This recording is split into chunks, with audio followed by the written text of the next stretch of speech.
31e jour du Homer, continuons notre étude sur la Mishnah de Avot. Donc, nous sommes à la Mishnah 6. Yoshua ben Perachia, Venitai Arbeli Kibelu Mehem.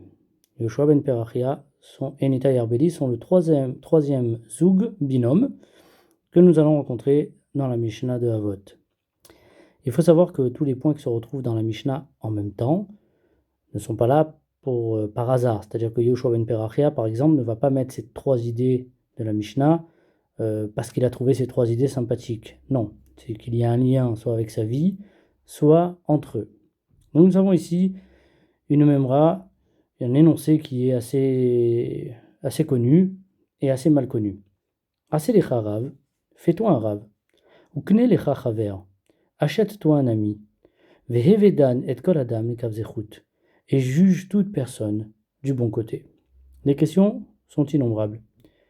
Assez lecha rav, qu'est-ce que ça veut dire? Comme si c'était à toi de faire en sorte que le rav soit un rav. Ce n'est pas à nous. Ça sous-entendrait que peut-être il n'est pas digne de l'être. Kene lecha chaver, il y a un côté qui dérange, c'est le côté acheter. Acheter une amitié, pour nous, ça semble pas bon. Comment est-ce qu'on peut acheter une amitié? Ve'evedan et kol adam lekavzechut, quoi. Tout le monde, si c'est une personne dont je connais les us et coutumes, j'ai l'habitude de la voir, on ne peut pas me dire de la juger les kavzechut. Si c'est un voleur, quelqu'un qui vole en permanence, et qu'un jour, cette personne m'a volé, je ne peux pas commencer à dire « Ah non, mais peut-être qu'elle ne m'a pas volé, parce que Ve'evedan et kol adam lekavzechut ». Essayons de répondre. D'abord, un brin d'histoire. Petit point d'info par rapport à Yoshua ben Perachia. Il a vécu en moins de 100 avant JC, c'est-à-dire dans la période dans laquelle on est donc aujourd'hui en 2020, ère vulgaire. Il a vécu à l'époque du Beth Amikdash, avant la destruction du second Beth Amikdash. En son temps, règne le roi Yochanan ben Orkanos, premier, qui est descendant des Hashmonaïm. Il s'appelle Yochanan comme le père de Matatyahu et comme le fils de Matatyahu. Et c'est apparemment l'arrière-petit-fils de Matatyahu, puisqu'il y a une discussion pour savoir qui il est, mais il devient Tzadoki. Et comment Yochanan ben Orkanos, Kohen Gadol, qui pendant 90 ans est rentré au Kodesh HaKodashim, le Saint des Saints, pour en finalité devenir Tzadoki, sadducéen, c'est-à-dire quelqu'un qui rejette la Torah orale. Alors il faut relativiser parce qu'il ne s'agit pas de quelqu'un qui a rejeté tout la Gemara. Il n'a pas pris la Gemara, il n'a pas mis à recycler dans le bac de recyclage. Non, il s'agit de quelqu'un qui s'est opposé à une décision d'un tribunal. Et comme c'était le tribunal de Yerushalayim, le plus grand Sanhédrin, puisqu'il s'oppose, ça s'appelle s'opposer à tout Sanhédrin, et donc à toute la Torah orale. Un de ses élèves s'appelle Jésus, Yeshua, donc Yeshua. Maintenant, il le repousse en Égypte, c'est-à-dire qu'ils vont aller ensemble en Égypte, à Alexandrie pour être précis, et là-bas, il va avoir une histoire que nous avons abordée la dernière fois au sujet de cette fameuse auberge dans laquelle ils vont se retrouver, et donc Yoshua ben Perachia va dire à son élève, l'auberge est belle, il va comprendre l'aubergiste est belle, puisque au niveau du mot qui définit auberge ou aubergiste, il y a une petite finesse, et le rat va se vexer, sous-entendu, tu crois que je suis en train de regarder et de juger les gens juste par leur apparence, et donc il va le repousser. Alors est-ce qu'il n'y a que ça, ou il y a d'autres choses? On ne rentre pas trop dans les détails. Maintenant, lorsqu'il vient le retrouver, eh bien, il est en train de faire le schéma, et donc il lui fait un signe de la main, comme s'il lui disait « attends ». Et ce Yeshua comprend « va-t'en ». Et donc il va, il fait Avodah Zara. Lorsque le rat vient le chercher, il lui dit « c'est trop tard, tu m'as appris que celui qui fait Avodah Zara ne pourra jamais faire Teshuvah ». Et donc il se perd. Alors, au sujet d'un point de vue historique, on ne sait pas trop s'il s'agit du fameux Jésus ou bien d'un autre Jésus. Alors on sait que c'était un nom, Yeshua, c'était un nom qui était très très courant à l'époque. Et donc, il y a deux options. Soit il s'agit du fameux, et donc la chronologie chrétienne est fausse. De toute façon, eux-mêmes le savent, puisqu'il est censé, d'après eux, Jésus est censé être né 3 ans avant sa naissance ou 3 ans après. Enfin bref, là, il y aurait un décalage de pratiquement 2 siècles. Hein. Ou bien, il s'agit d'un autre, et on le sait, que c'était un nom qui était courant à l'époque. Chose intéressante, il va nous dire « Evedan et kol adam lekavzechut », en souvenir de cet élève, il va répéter inlassablement « Jugez bien toute personne ». Pourquoi? Parce que il y a eu un qui s'est perdu et il n'a pas pu récupérer son élève. Donc c'est pas évident. Assez les harav. À nous de nous faire un rave. Ça sous-entend que c'est à nous, en tant qu'élèves, de créer ce rapport. Pourquoi? Pour une raison très simple, c'est qu'en réalité, quelle que soit la grandeur du rave, si je ne le respecte pas comme un rave, eh bien je n'apprends rien de lui. Et il est vraiment décevant de voir aujourd'hui beaucoup de gens qui ne respectent pas leur rabbinim, leur parlent comme s'il s'agissait de petits amis et compagnie, des copains. Alors, très souvent, les rabbinim ont cette humilité de s'approcher des gens et de faire fi du kavod. Peut-être, mais en attendant, ça nous empêche, parce qu'on n'apprend pas de quelqu'un qu'on ne respecte pas. Et c'est bien dommage. Donc, à les Harav, en réalité, la quantité de connaissances que tu vas apprendre va dépendre de l'importance que tu vas donner à la personne qui t'enseigne. Parce que pour Maïmonide, il s'agit ici, et Rabbeinu Yonah Girondi, dans son commentaire, dit la même chose, il s'agit ici de l'importance de l'interaction.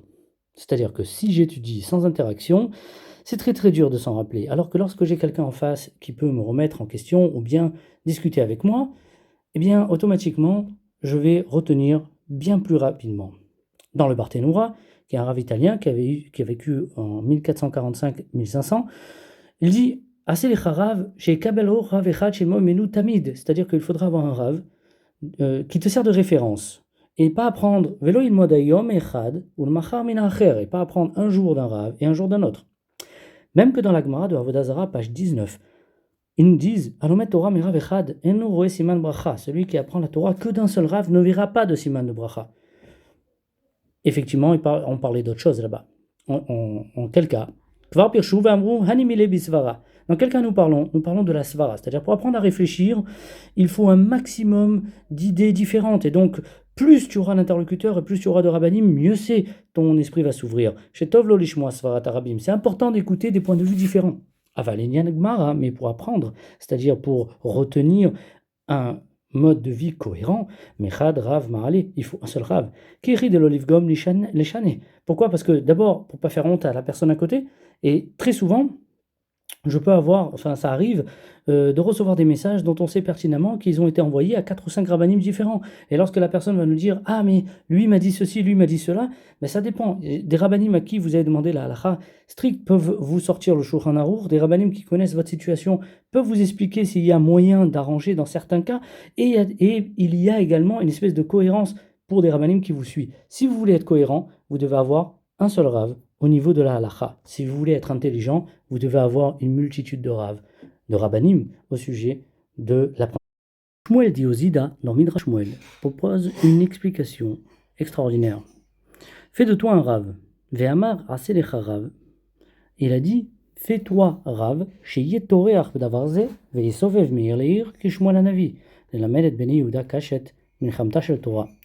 Fais comme Shmuel le prophète, qui passait de ville en ville et qui prenait soin à ce que tout le monde connaisse sa Torah, afin de leur apprendre la guerre. Il s'agit ici de la guerre de la Torah, c'est-à-dire de savoir se défendre. Mais Zeshamar, ase atzmecha rav laem lelamdam, c'est-à-dire prends cette responsabilité s'il n'y a personne, bien évidemment. Sois un ami à celui qui ne comprend pas que tu es rav. Si tu ne trouves pas d'élèves,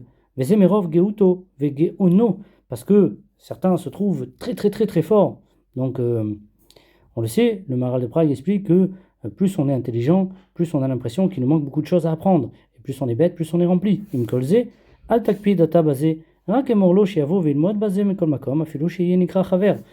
Donc, bien évidemment, aujourd'hui, tout le monde est un génie parce qu'il a lu 2-3 idées de Torah en français. Alors, bien évidemment, si tu attends le respect qui est dû à un rave, tu enseigneras jamais. Donc, même s'il faut, passe pour un ami.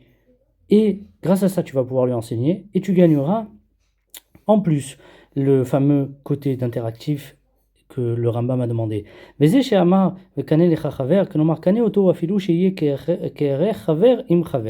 Même s'il faut pour toi l'acheter, c'est-à-dire en lui donnant le kavod qu'il ne mérite pas, mais c'est pas grave, cette personne a besoin d'apprendre, et toi, si tu prends ta responsabilité, eh bien, tu vas lui donner ce kavod-là, et l'essentiel, c'est qu'il puisse apprendre la Torah. Donc en fait, nous avons 3 idées au sujet de Hasedech Harav. La première idée, ça serait l'interaction, comme l'a dit Maïmonide et Rabbeinu Yonah. La deuxième idée, ça serait la cohérence. Donc, si je veux être cohérent, je dois avoir un seul référent en point de vue de halakha pratique. Et la troisième, c'est la responsabilité, s'il le faut, à moi de devenir le Rav. Cette idée Hasedech Harav supporte toutes ces explications et bien d'autres encore. Acheter un ami, on a vu que c'était bizarre. Comment est-ce qu'on peut acheter un ami? Eh bien, oui, un ami, ça s'achète. Ce n'est pas acheter au sens péjoratif du terme. Il s'agit ici d'un échange gagnant-gagnant. C'est ce qu'on appelle une symbiose. L'inverse du parasitisme. Dans le parasitisme, il y a une personne qui profite de l'autre. Dans l'amitié, il y a toujours un échange. Alors, vous allez me dire, mais certains ne donnent pas autant que l'autre donne. Oui, mais donner, c'est déjà gagner quelque chose dans le judaïsme. Et ça, il faudrait développer, mais c'est au sujet de l'amitié. Donc, développer ces amitiés demande d'investir. Juger tout le monde, ça dépend. Maïmonide, de suite, sur son commentaire de la Mishnah Avot, déjà fait la distinction. Si je connais la personne, si je sais que cette personne est une personne mauvaise, alors pour savoir si c'est une personne mauvaise, il y a aussi des halachot, on ne peut pas juger une personne mauvaise uniquement parce que elle ne nous plaît pas, ou bien parce qu'elle fait des choses qui ne nous plaisent pas. Non. C'est bien évidemment, lorsqu'on ne sait pas si quelqu'un est dans les clous ou pas, il suffit de suivre le Shulchan Aruch et bien le connaître. Si maintenant cette personne, je le sais que c'est une personne qui a l'habitude de faire un certain nombre d'avérotes, dans ce cas-là, je peux juger de manière négative lorsque je vois cette personne se comporter comme elle a l'habitude de le faire.